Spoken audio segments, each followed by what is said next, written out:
Welcome back, everyone, to the Only Women Entrepreneurs podcast, also known as O. I'm Rosemary Cescolini, your host, who became a successful entrepreneur by making a drastic career change early on in my life. Believe it or not, I was a former high school English teacher who ditched the classroom and decided to embark on a new journey in the world of manufacturing. My choice? I entered the family business at Royal Door Limited, which was established in 1975 and still going strong. There, I mastered the art of making solid interior and exterior wood doors to be used in residential, commercial, and industrial applications.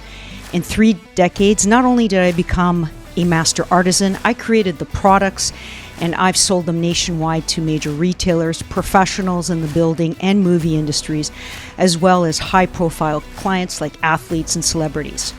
My career has been very fulfilling and rewarding, and I wanted to share my life experiences and those of many other women who are absolutely rocking it in businesses and careers in alternative industries. Now, just before we get started, I wanted to give a huge thank you to my business sister, Kate Lowe of Pretty Precon in Atlanta, Georgia, who introduced this next guest to me. Kate has been a wonderful resource in connecting me with so many great women in the construction industry. I had the pleasure of hosting Kate on episode 8, and believe it or not, it just happened to rhyme, and it's not planned. And if you haven't heard that interview, I really suggest you go back and listen to it. There are so many golden takeaways on it. So right now, I'm ready to dive into the interview. So I have an incredibly talented guest for today's show. We are honored to host Christina Fraley, owner of multiple businesses in McDonough, Georgia, which all follow under one common brand description, which accurately describes our guest, and that is Genius. I love that. Christina is the owner of Property Genius, which focuses on residential and commercial real estate development, Tint Genius, a company that offers professional vehicle tinting, and lastly, she is the proprietor of Media Genius, a commercial low-voltage contractor which handles security cameras, alarm, audio, visual, and data cabling projects of any size. Now, she is an incredibly busy woman, but with all her entrepreneurial responsibilities, Christina manages still to give back, and she finds time to serve as a regional chair of NAWIC Southeast. NAWIC stands for National Association of Women in Construction, and she's there for chapter development in the Atlanta chapter. She was also the past president of NAWIC for 2 years, so solid commitment to helping out in the community. Hello, Christina, and thank you for carving out some precious time to speak with the O community. Hello, Rosemary, and thank you so much for this opportunity. And whenever I hear your intro, I'm always blown away and just so impressed with you over and over again, because what you've done is truly amazing. And thank you for hosting this podcast and for what you're doing in the women in business industry. Well, thank you. And you know what? It's an honor and a pleasure to be doing this. I consider myself very lucky that I found this new initiative, and I love all the new women that I'm meeting, and I'm learning a lot from their experiences. So let's get started with the interview. Let's provide them a little bit more information about who Christina Fraley is and the multiple businesses that are under the Genius brand. Like, for example, fill us in a bit about your educational background and past work experiences leading up to you starting a whole array of different businesses. Sure. So I graduated from college with a degree in broadcast journalism. So nothing related to any of the businesses now, although a lot of those skills have transferred over, which has been wonderful. But started out early on working in news production. So while I was still in college, I actually went to school full time and worked full time at a news station, just running cameras and the teleprompter. And then eventually got into the newsroom, started doing some producing, and then had an opportunity to do traffic on TV, which was just like the most exciting thing ever for me. At the same time, worked for a news station, doing news, traffic, and weather on the radio. So that is what my education was related to. Mm-hmm. Soon after that, got into public relations and marketing and worked for a firm that did PR and marketing for several Fortune 500 and Fortune 5000 Fortune 1000 customers. So we used to work with McDonald's, Ford. Back in the day, I worked on the AOL Time Warner merger. So don't want to date myself, but I think I just did. Those are huge accomplishments. Congratulations. And thank you for sharing all that. Thank you. And I mentioned those because a lot of that marketing experience, especially the marketing experience, transferred over to what I'm doing today. So at the end of the day, as an entrepreneur, you know this, I know this, that you have to be able to sell your businesses. You have to be able to know how to package them, make them something that your customers are drawn to. So, and you have to come up with compelling business ideas. So that said, that foundation was invaluable. I mean, literally was the foundation for everything that I'm doing. So that is how I initially started out my professional career. And then after that, ran into some serious medical issues that I thought at the time derailed all of my dreams and everything that I was pursuing. And in the end, ended up being a blessing and surprise. So I had to leave my jobs, move back in with my parents. And then that's how I eventually started Media Genius, which is the first company that I started over 12 years ago. That company was initially for PR and marketing. So that's where the name came from. However, decided to repurpose it. And long story short, everybody on my dad's side of the family, or he has several brothers, and I have lots of cousins who are electricians and general contractors. And that led to me eventually getting my unrestricted low voltage electrical license. I moved to the Atlanta area, and then at that time, Media Genius became the low voltage contractor that we are today. Fast forward to a couple of years ago, my husband and I were looking for another business, just something fun to do. I mean, it was supposed to just be a small venture. And we started Tint Genius, which, as you mentioned, we do vehicle tinting. We also do tint for businesses, more and more commercial window tint and homes. And what started out as just a fun side business ended up growing very fast. So in our first year, did over $1 million. And now, we've got 10 employees over there. It's a wonderful and fun business, and also ended up being a really good opportunity for us to continue to grow. Congratulations on those accomplishments. Thank you. Appreciate that. Yeah. And then, once you start getting into I see how people become serial entrepreneurs, because once you get the bug and once you start to learn the formula of how to build businesses, and especially once you've grown them to a certain place, it's easier for you to then start another business. So just recently started Property Genius, so Property Genius USA, and got my real estate license. And really, that's brand new within just the last couple of months, but already have deals on the table in the next couple of days here. I'm closing, in the next 10 days, even have 2 closings, and never expected that also to go as well as it has so quickly. But there again, it goes back to, I think once you become an entrepreneur and you have learned and have experienced the ups and downs, you are able to move into a new business a lot easier and a lot faster. Wow. That was incredible, everything that you shared. And there were a lot of takeaways that I just want to kind of chunk for our audience. Hey, community. I'd like to interrupt this episode with an important message from me personally. Do you like the content of O, and are you wondering where you can get more support and have your questions personally answered?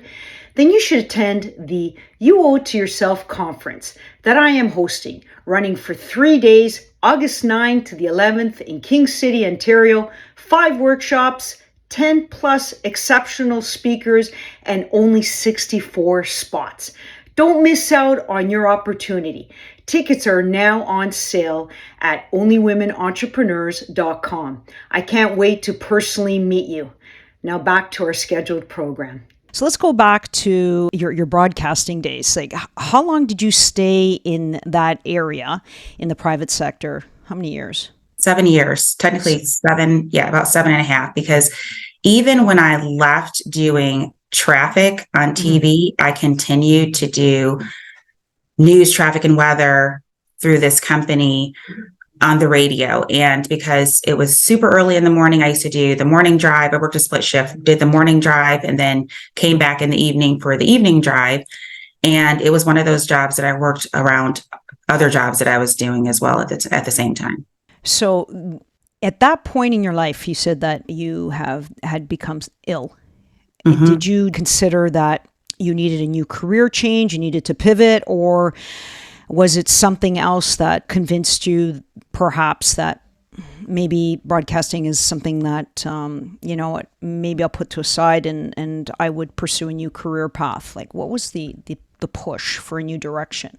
The push for a new direction was truly necessity. Honestly, Okay. I remember Damon John talking about the power of broke and the power That of one's a good hitting one. rock bottom. Yeah. And I can honestly say that that was the catalyst for my new beginning, because I had lost everything, literally. I mean, I had to, my lease was up on my car and I had to turn that in, but then I couldn't afford a new one for a while, and literally, could no longer afford my apartment because I was not able to work during this time frame.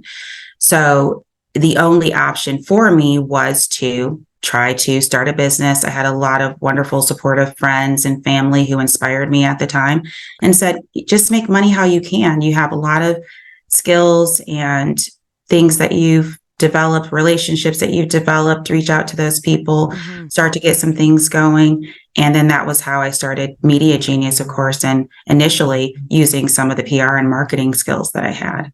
And I'm glad you brought that point up, because right now, everywhere in the world, you're hearing more and more stories how people are just right at rock bottom. They feel that their backs are against the wall. And then they may see you or me and they say, well, they just had it easy and everything fell into place. And I want to dispel that myth, because successful entrepreneurs, they had reached rock bottom at some point in their lives where they said, I'm going to give it a chance because I really don't have any options. Either I'm going to be dead in the water, or at least I give it a go. And if it goes, I can always say I tried, right? And for me, I don't think failure is a final outcome. Failure to me is just a learning experience. And then you take from the lessons and you improve from that. And that's important. Now, I haven't shared this yet, but when I first started in the family business, it was a time when we were going through a major recession, and interest rates had gone up to 21%. So I know interest rates are high now, but imagine that 3 times of what they are today. And of course, when that happens, less money is circulating in the economy. They're not going to go get their windows tinted. They're not going to do construction projects. So everybody's tightening their belts, and whatever projects are out there, you have to bid aggressively to get that work, even though you may not be making money, but you want to keep the skilled staff that you have. So that was a period where we experienced for several years, where it was just, okay, if we can keep our staff and we can, make sure the expenses are paid and we can keep going, then it's a win. And then eventually that happened, where we overcame that major obstacle, and then things started to come back, because as the business cycle goes, you have your ups and your downs. Mm-hmm. And that was a very valuable lesson, because in slim times, if you don't have a little bit saved away in the bank, it won't get you through. So everyone does experience a low point in their life. And for our listeners today, don't make that an excuse not to start. I love that. Yeah, it's important to get that message out. And the other takeaway that I really enjoyed and hasn't been discussed yet is you are a serial entrepreneur in a good way. Because when you hear serial, it's really not in a positive outlook, but it's true. You get that entrepreneurial bug.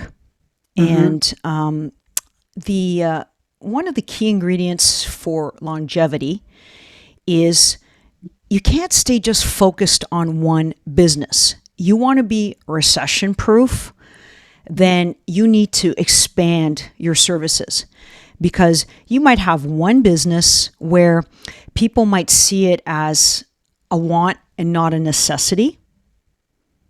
They will forego that service if money is a bit tight. However, if you have a business where it's a necessity, like I want to feel safe in my home, well, I'm going to be calling you and asking, you know what, I want to put security cameras. I want to make sure my alarm's working so that I am protected. That is a necessity. And that type of service will see it through in good times and bad times. So not focusing only on one aspect will guarantee your success. And I'm glad you brought that up. That really is true. Absolutely. Mm-hmm. And that's exactly what we experience too, by the way, with our businesses. Right.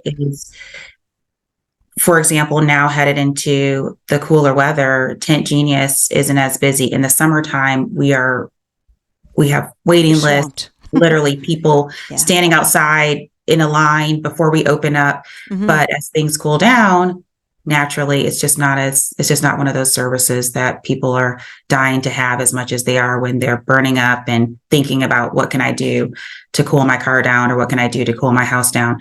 But to your point, mm-hmm. then having Media Genius, it's interesting because a lot of times this time of year, we see Media Genius get busier. You start to get to the end of the year, you know how that goes. Everybody's trying to finish their projects quickly, spend their budgets by the end of the year. So it ends up working out nicely, because a lot of times you do have to be very resourceful when it comes to how your finances flow, cash flow, figuring out how you're going to keep everything going. And one of the ways is through diversification and having those different service offerings.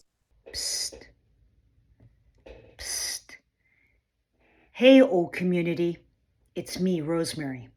I am interrupting this program for an important announcement to women entrepreneurs. Would you like the opportunity to give back and help support other women in their entrepreneurial or learning a skilled trades journey? Well, here's your chance. I'm hosting a 3-day event called the You Owe It to Yourself Conference, starting August 9 to the 11th in King City, Ontario. 5 workshops, 10 plus exceptional speakers, and 64 attendees. Let's make history together by becoming a sponsor. Details are on my website, onlywomenentrepreneurs.com. Now back to our episode. So, having a variety of businesses, what's your day-to-day role in each one of them? Like, are you needing to be like hands-on, or do you have supporting staff that helps provide the services at an acceptable level to your standards? Sure. So I have just recently gotten to the point where I have strong support staff, at least for Tint Genius. It took a couple of years because especially when you're starting a brand new business, you have to be completely hands-on. I mean, with few exceptions, I think if you have the ability to bring in an executive level person at 6 figures, perhaps you can bring the skill sets in that you need that would replace what you can do. Short of that, for the rest of us, small business owners, we have to 100% be hands-on anytime we're starting a new venture. So that's where I'm at now with Property Genius. Very, very, very hands-on every single day. From sun up to sundown, there are things that I'm doing related to that business. Tint Genius, like I said, just recently in the last 8 months or so, brought in the support staff who can actually manage the day-to-day. And then I'm now able to be, more hands off. And then I work with that business with my husband as well. So that has been helpful, is really having that other person, having a business partner who is able to step in. And he does a lot of work with Tint Genius and has a lot of the ideas that came about from Tint Genius were his. So got to give him credit there. With Media Genius, I still am involved in the bid process quite a bit, still in the sales process, but there again, thankfully have a lot of support staff who are able to take on some of the day-to-day tasks that I used to have to do myself, some of the things I used to have to do myself. Yeah. And that's so true of any business. One important point that you mentioned is when you do start a new business, it's like bringing a newborn to your home.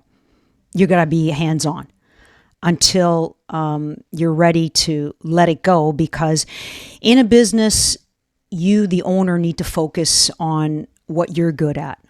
So if you have a particular skill that will expand your company, then you need to focus on that skill. Like, for example, myself, when I didn't know anything about the business, I had to learn from the ground up. So I was in the production area. Once I mastered that, I transferred into the office where I was in charge of sales. And the reason why I was able to sell and market our products is because I understood how they were made, and I could give solutions to people that had problems in everyday lives. And then from there, you get word of mouth and you get good ratings and on and on and on. But I had to leave the hands-on approach where I was creating and making the product personally.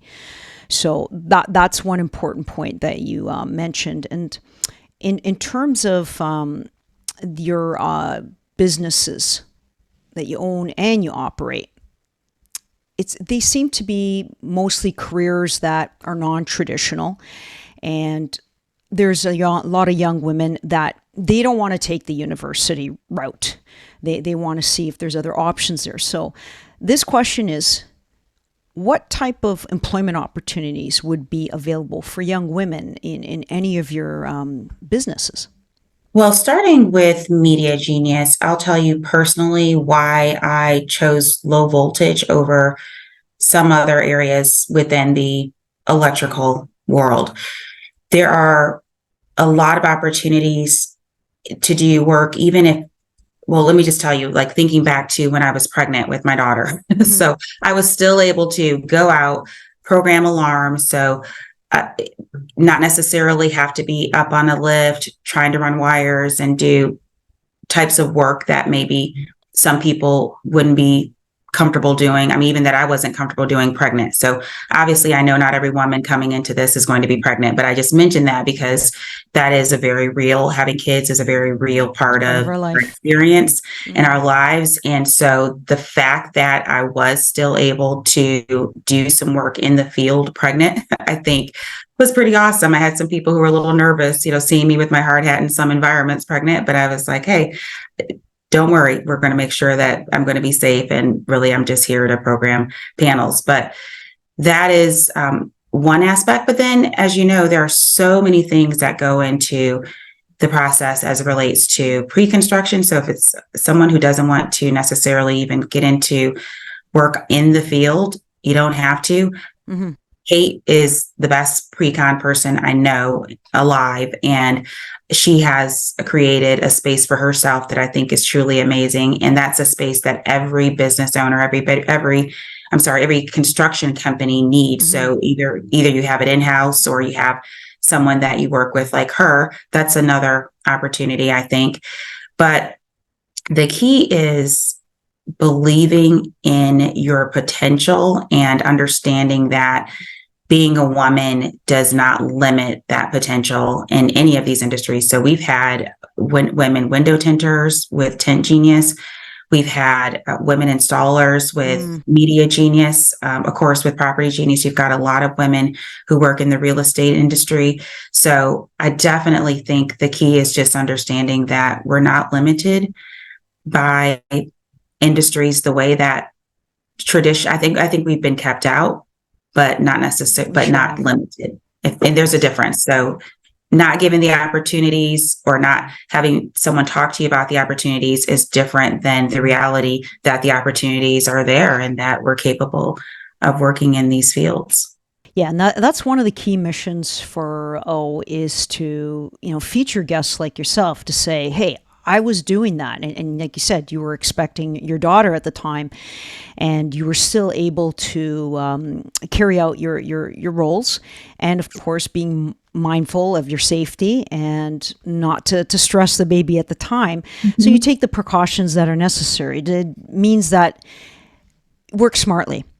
right? And that way you're able to contribute and you can be a valuable member to your company. So that's very good takeaways that you provided our community with. Another part of O's mission is to help women tap into their potential. And I want women to reach the highest potential they're capable of, and sometimes we are faced with tremendous barriers which prevent us from getting there. So as an entrepreneurial woman that operates businesses in alternative industries, you, I'm assuming, have faced many challenges and obstacles.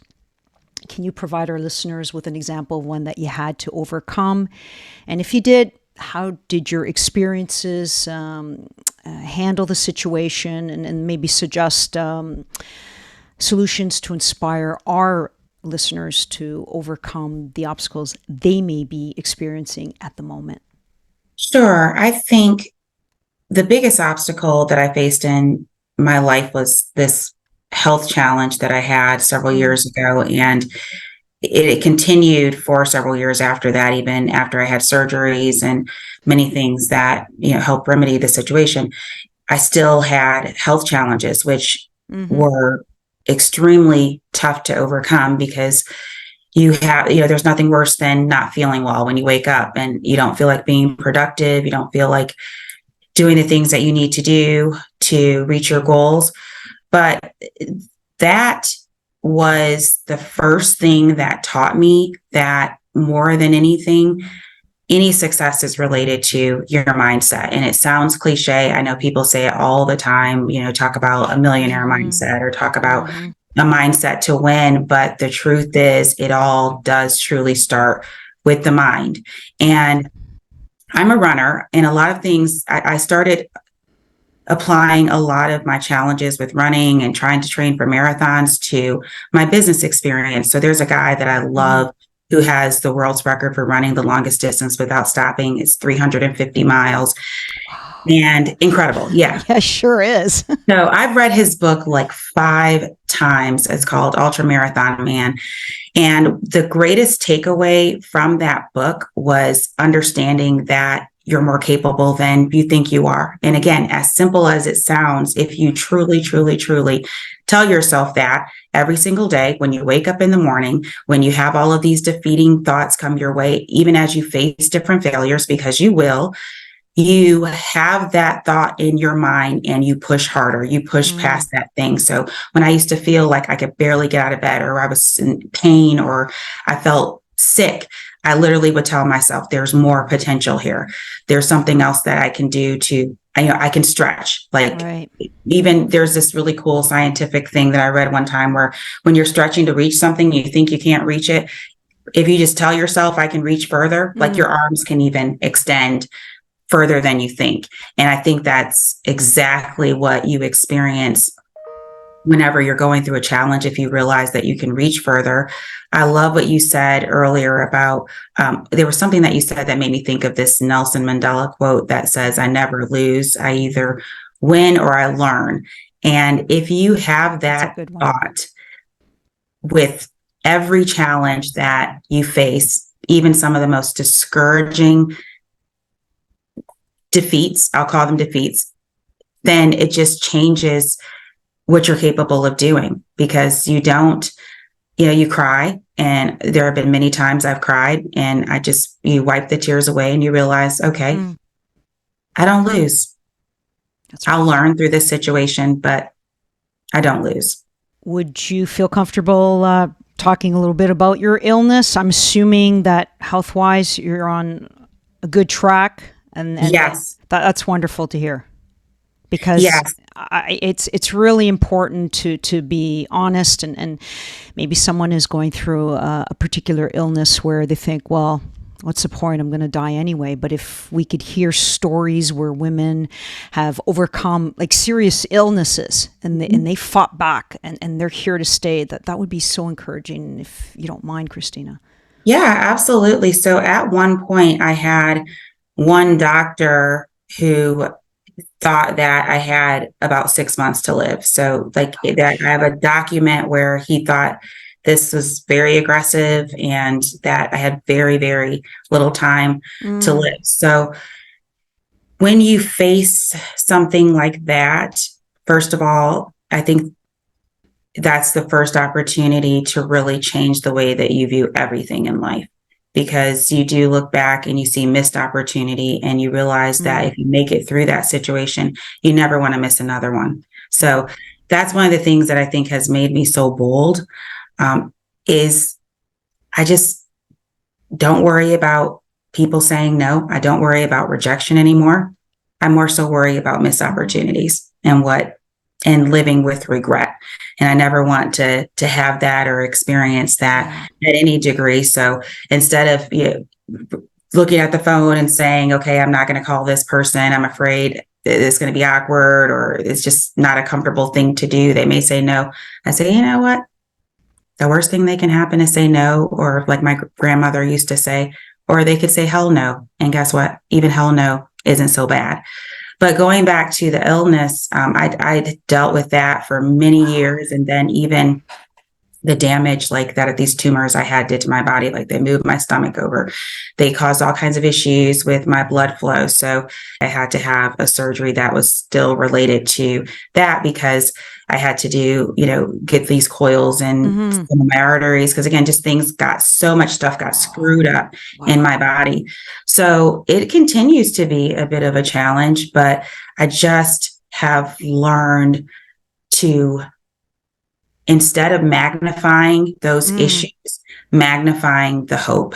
And if you are a person who learns to magnify hope, dwell on hope, be the optimist, again, it sounds so cliche, but if I could just tell you, like keeping your mind right, and that's what I call it, just keeping the right mindset is the key to overcoming all of those challenges. And it could have been a turn for the worse if that positive mindset wasn't there.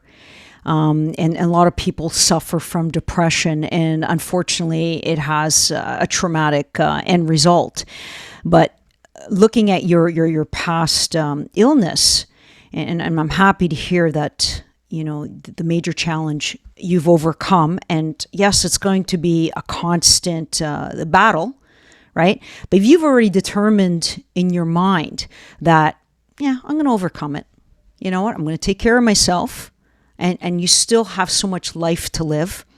Little things that actually cause ulcers and other physical and mental issues in people, like, you're worried because your neighbor thinks of you in a certain way, or, someone made fun of your haircut or your whatever shirt you're wearing.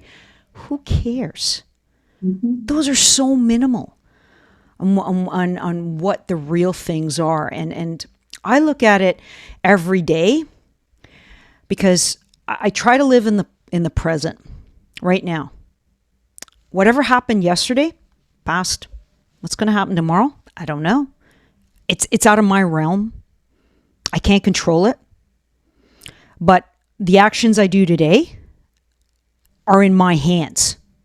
So if I choose whatever obstacle that you are facing, whether it's a health or your unemployment, or you might, be experiencing depression, all you need to think about is everyone somewhere out there is experiencing the same thing as you are. And they're coping. They might not be wearing a t-shirt branded with the issues or the barriers they're overcoming. But the best thing is to do is to seek help. And this is where social media could be an incredible, incredible resource for helping people to overcome their challenges, to reaching out. And this is another reason why I'm here today hosting this show, because I am seeing more people just going down a very negative path. And I want to be that light at the end of the tunnel. And I can only do that by sharing great stories like this, and your courage, your wisdom, and the fact that, hey, I can do it, so can you.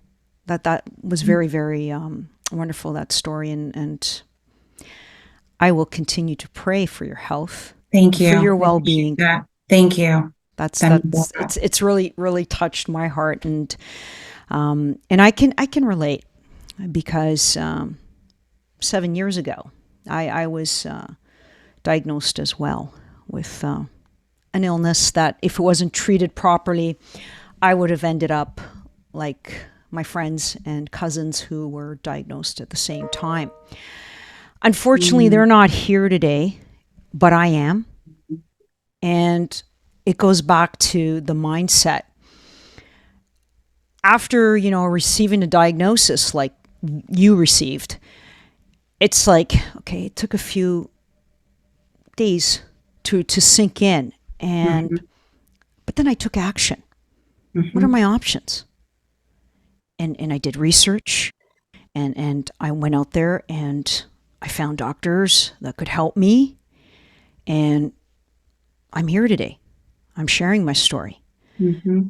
So yes, it was an incredible barrier to overcome, but it's not impossible. What I said to my head is, like, I have 4 adult children. I want to be a grandmother one day. I want to see my grandchildren. I want to help raise them. So that's what I pictured, that I need to be here. And the other thing is my time, and I would say it's not here yet. I've got too much work to do. And hence my new purpose in life is the podcast, is to get out there and spread the word, spread as much information as possible, because our message literally will save lives. I love that. And thank you for sharing that. So that even just inspired me. So And that's why I shared it. I've story. never shared it. I've never shared it to anyone. And so I know as soon as this episode launches, then everybody's going to ask. And that's fine. I'm okay with that. But I didn't want that to be my focal point, that I'm ill. I wanted people to take me as the Rosemary they've always seen me, as someone adventurous. I like to try new things and optimistic. I didn't want to be down and worrying about myself.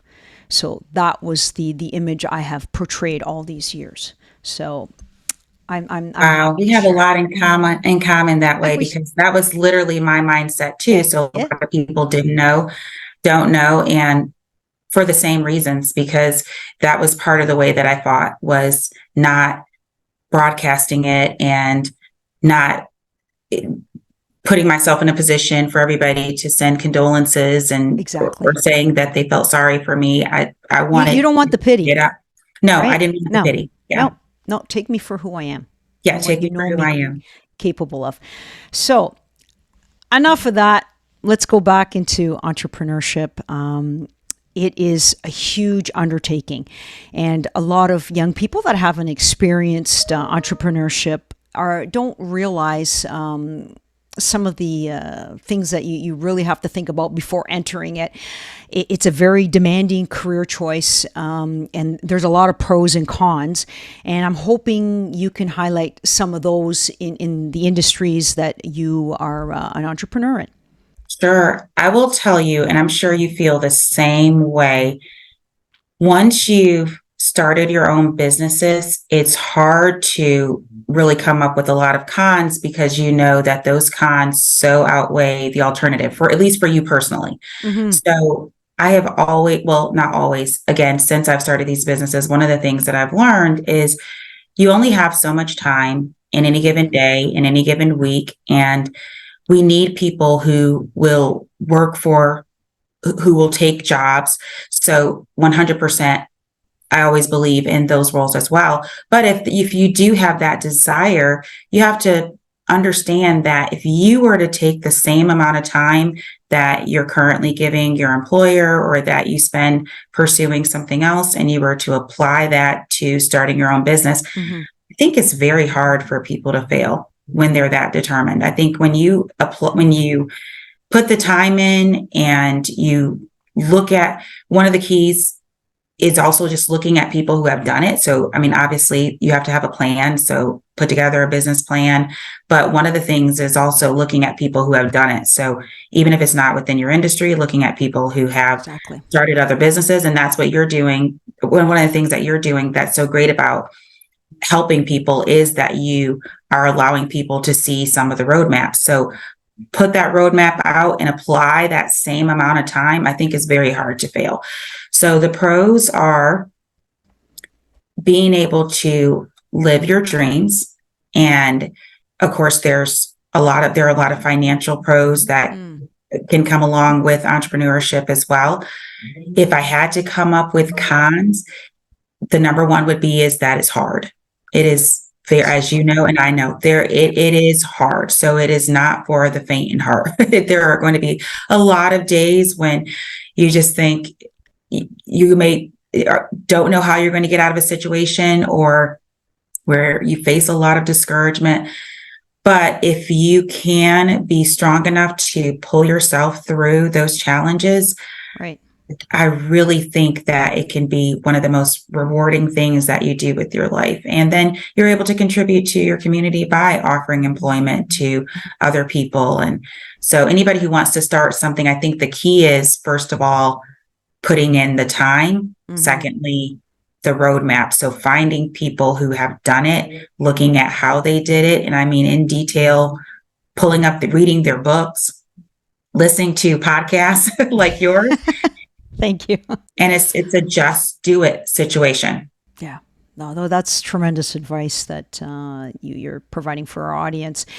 But you know what? Despite all the information we do put out there, some women are very hesitant to just enter male-dominated careers or businesses because they're afraid of the stereotypes. And I was speaking to a guest just a while back, and they said one of the obstacles that they feel is a stereotype that, oh, we've had women in the industry before, and you know what? They overpromised, underdelivered. So that's one of the big stereotypes that we have to overcome. So in your personal experience, have you had that situation pop up? And if you haven't, can you suggest maybe ways to get around that for our audience that might be experiencing it at the moment? So people who have some stereotypes about working with women in the industry, absolutely. So the biggest thing I think we face is that people don't think we're qualified because we're women. And I mean, I'm just going to say it as it is, because that's what it boils down to. So anytime I've had clients who talk to me on the phone and they have a question, and then they say, well, can I just talk to one of your techs, or can I just they want to talk to somebody else. And I say, well, I'm the one who drew out the plan, and so really, you're really talking to the best person that you could be talking to right now. Yeah, in the nicest way that I can say that. So overcoming it is really just by continuing to demonstrate your worth, continuing to demonstrate that you are the kind of company that people want to do business with. And sometimes you do have to spend some time actually just talking through those stereotypes with your clients. So when I've had customers who, right now, I'm the only person available for them to talk to, I will have to kind of lay out the credentials. Well, hey, listen, I'm a licensed low voltage electrician. I can help you. Let's talk about your question. Just throwing in something just so they understand in a nice way. I know you're saying I'm not qualified. I am. So let's talk through what your concerns are. And then just also continuing to encourage people to give you a chance. I mean, sometimes you literally just put it in those words and ask for it. So say, hey, I know you've had some experiences that haven't been favorable, and I'm sorry to hear that. I don't know what the circumstances were surrounding that other company, but I can tell you that the way that I do business is XYZ. All of my projects have been on time. I have a very high blah, blah, blah rate. Go through with strength, explaining why you're qualified, why you are not going to disappoint them like the last person did. Mm-hmm. And sometimes that's all that they need to hear. And then sometimes I'll even tell people, hey, give me a chance. If Oh, I I love don't do that. what you want me to do, Yes. then hey, we'll end this. It's not a big deal, but let's at least try to work together. And as you're describing all these steps, right, I'm getting memories of past experiences where I was basically one of the first females in the industry, right? And I would get that a bit like, what do you know? You're a woman, right? But then when you start talking technical expertise and mathematical terms and angles, and then all of a sudden they're like, oh, wait a second, maybe she does know her stuff. So yeah, Mhm. then they'll pose a question, and if you answer it in a way where they're satisfied and they pose more questions, you have that consumer confidence, and then if you're able to provide a solution to something, you will get the repeat business, because then of course they'll tell somebody else, it's okay, it's only Christina, she's a female, but she knows her stuff. You can put your confidence in her, and that's the best feeling to have. So that's well said. I couldn't have said it better myself. Thank you for that. So now I want to focus on your association there, and also Kate Lowe, who's involved with NAWIC. It's an incredible resource for women considering an alternative career in construction, or perhaps starting up their own company. So as you mentioned in the intro, you were a past president, and you're also trying to look for membership development. So if I was a person like in the Atlanta region, and one thing though I do want to correct, that NAWIC is nationwide. So as long Yeah. as you find a branch in your Mhm. area, and you might be in the state of California or New York, and you say, okay, well, let me figure out what NAWIC's all about. But in a nutshell, can you tell our audience why it would be a great idea to sign up and become a member of this great association? Absolutely. So I have been a member since 2017, and I cannot tell you how many opportunities have come through NAWIC for my business. So first of all, as a business owner, it's Mm-hmm. a wonderful way to connect with other women in the industry. One of the things that we're starting to do in our meetings is even at the end to say, hey, let people talk about how they've connected with other people in the room. So we had a lady who said, hey, I'd like to thank this person because last week they connected me with a client, or I'd like to thank Right. this person because they sent me an opportunity. And that's very, very real. And it can be little things. So just even the company that I use to rent my equipment, having Mm-hmm. those relationships, I met all those ladies through NAWIC. So that's first and foremost. Is if you're looking at it just purely from how can I grow my business? How can I grow my career? How can I connect with other people Right. to make those kind of beneficial relationships? There you go. So, talk money first. Because for a lot of people, it translates into real deals. We have Of people who are course. in sales, they find new clients.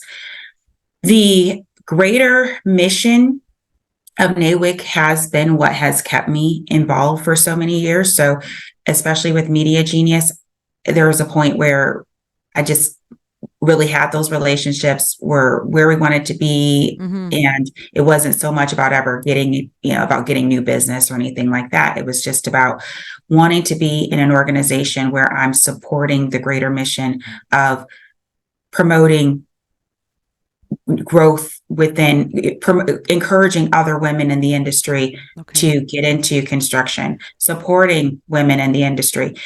I cannot tell you how important support is for that mental mindset that we just got done talking about, or that mindset that no matter what comes my way, I'm going to continue to persevere. Having women like Kate in my life has been one of the greatest gifts that I've received through NAWIC, and I met her through the organization. She's So it's amazing. just having somebody to call, and they know what you're going through. So like if I had met you through NAWIC, having another person Exactly. who's experienced some of the same challenges, and we'll throw ideas at each other, and that's been an incredible resource. So the meeting people, but then we have a lot of opportunities through events for personal growth, and professional growth and development, webinars, lunch and learns, business meetings where we bring in speakers. We cover public speaking. We had a lawyer who did a construction law 101 course that was just amazing. These are also little things that are going to help in your day-to-day as it relates to your career, your business, or whatever it is that you're doing in the industry. And then even for people who are just coming in and they're thinking, I don't even know if I really want to be in construction, but they just start coming to our meetings. They're like, this is the best organization ever. Yeah, that's terrific to hear. Relationships and for those personal growth, personal or professional development opportunities through a lot of the events that we have. And we have amazing events in Atlanta, not to brag on us, but we are the largest chapter now. And when you talk about you see some of the speakers and the people that we have come through there, just to encourage the ladies, just to give them information. Kate did a blueprint reading class with Tammy from J.E. Dunn, and we had people from all over the country get on those webinars because they were so beneficial. But those are the types of opportunities that are available. And you know what? I'm breathless just hearing this because I'm so happy that it sounds like a tremendous success. So how many members do you have roughly at the moment? So we are at around, I want to say like around 180 some members in the 180 strong plus. That's great. Yes. and hopefully this changes every day. Yeah. And you guys keep increasing in the numbers. So someone that's part of this amazing association, what industry trends are you seeing where there are considerable job openings in, say, alternative careers or entrepreneurship that maybe we can put that little piece of information to our listeners and create an interest and maybe pursue? Sure. So like every industry, we're seeing how technology is starting to provide a lot of opportunities in construction. We actually did an event in September and we had a professor from Georgia Tech bring this exoskeleton that it's like a wearable robot to help people with lifting bricks or lifting heavier it kind of, I don't want to say it makes you like a superhuman, but it helps women who are in the field so that they can do more than they normally would be able to do physically. We had her and had some people at Brassfield and Gorey who showcased some of the technology that they're now using. It goes beyond just even drones and things that you may have heard of. There's so much innovative technology right now in our space. There's a huge opportunity there. In addition, as it relates to tech as well, there are a lot of things that are associated just now, even if you're not in the construction industry, if you have tech experience, so with cybersecurity or things of that nature. Once again, in the construction space, we're seeing so many ways that's needed now for our industry. So I think technology is a huge one for us right now. So if I was a high school student and I was listening to this, all these amazing opportunities, how would I chart my course to further education to get into these types of jobs that maybe require technology? Any idea or thoughts? Sure. So this makes me think about some kids that I spoke with who were in our Black Kids program. We have a competition that we do every year, and actually they're like elementary age kids, but I had a kid who said, I'm interested in software development. Do you see an opportunity for that in construction? And of course, Rosemary, there are people who solely focus on construction software. What you could do with that is just the sky's the limit. So charting out that career path, of course, there are opportunities that might be related to a college education. For people who are looking outside of the tech space, I can tell you, even within my industry, we hire people who are entry level, just coming in, wanting to learn the trade. So that's another beautiful thing of all construction, or a lot of the trades, at least, where you can walk in a door a lot of times and say, this is something that I'm interested in. I don't have experience. I'm graduating from high school, but I'm driven. I'm able to learn quickly. And like I said, I have literally hired people like that in every single one of my businesses. And some of them have turned out to be incredible employees and have grown up. Like we actually have a tech through Media Genius who now started his own business, and we were happy to see him do it. He was with us for 13 years and literally from when we started, and came in entry level, trained him every step of the way. That's great. And he worked at Applebee's before that. So he was 19 years old. That's really inspiring hearing those stories, right? Because one of the biggest barriers that anyone has, especially women, is I don't have the money to go to college. I can't get a college degree, but that one possibility that you just mentioned, if there's something that you might be interested, I go knocking on Christina's door and say, hey, I'm interested in tinting. Can you give me an opportunity? And not only can you learn, but you're going to get paid and you're going to learn skills they're marketable skills where you can grow a foundation and keep going. That's so there actually is a girl I hired. She worked at a warehouse for tinting, and she tints now. So funny enough, she actually just moved to Florida. I missed her, that I lost her, but she started her own, she's tinting for herself, just on the side. I think she made me doing it full time. I'm not sure. Now I just follow entrepreneurial passion there, right? Exactly. You're never going to stop those people, right? They are your best employees. They learn and they set up shop. Fortunately, it's in another state, right? And not competing directly against you. But it happens. Even in our industry, we had 3 Top Shop production managers. They left and they started their own businesses, and they're doing quite well. And it is what it is, right? It's just that you were a great mentor and you provided that opportunity. And it's great because they're out there and they're employing other people too, and they're making some positive changes. So it makes you feel good as well. It does. It does. I'm so happy for her. But that's another example. And I think she's that's tremendous. 20 years old. So came in at 19 and so learned how to tint.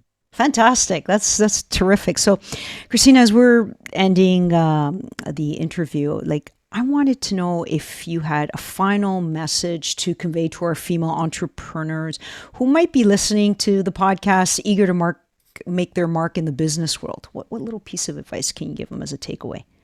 The biggest advice I can give is to truly embrace your potential, and not just what you think your potential is, but what the reality of your potential is. So I mention this quote a lot from Zig Ziglar, and he says, we already have within us every single quality present in the most successful people who ever walked the face of the earth.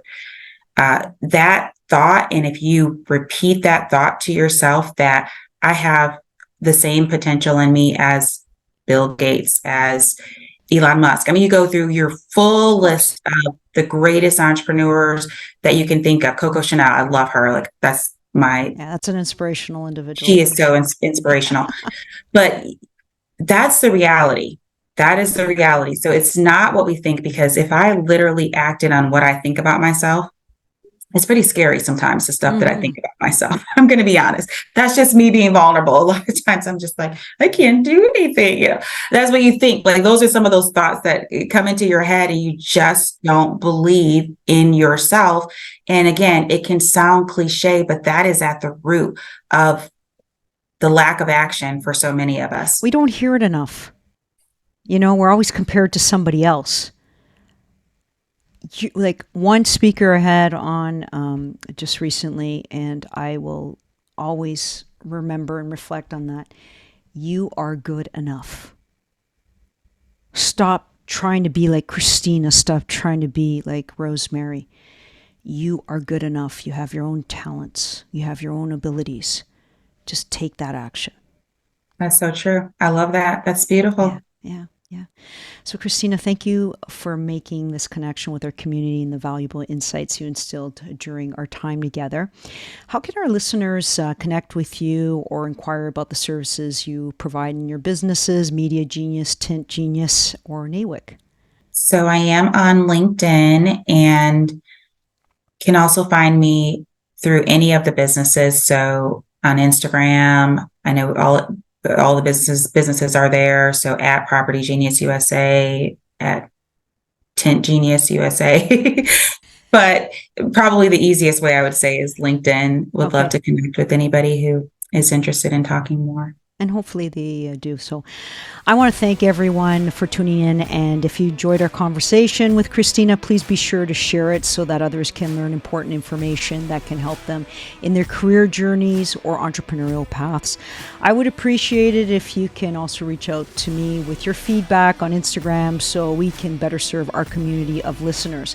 If you'd like to take the next step in your career, visit us at onlywomenentrepreneurs.com and book your free consultation with yours truly, where I can personally provide you with the support, guidance, and resources you need towards a successful path. For businesses who are struggling to gain, retain, or even train skilled individuals, send me a message. I'll be happy to help you out with this initiative as well. Follow us on social media at Only Women Entrepreneurs to stay on top and up to date with things that are all O, and to connect with our growing community of countless women living their best lives possible. And I can't wait to connect with everyone on our next episode. Thanks again, Christina. Take care and all the best. Thank you, Rosemary. I appreciate the opportunity.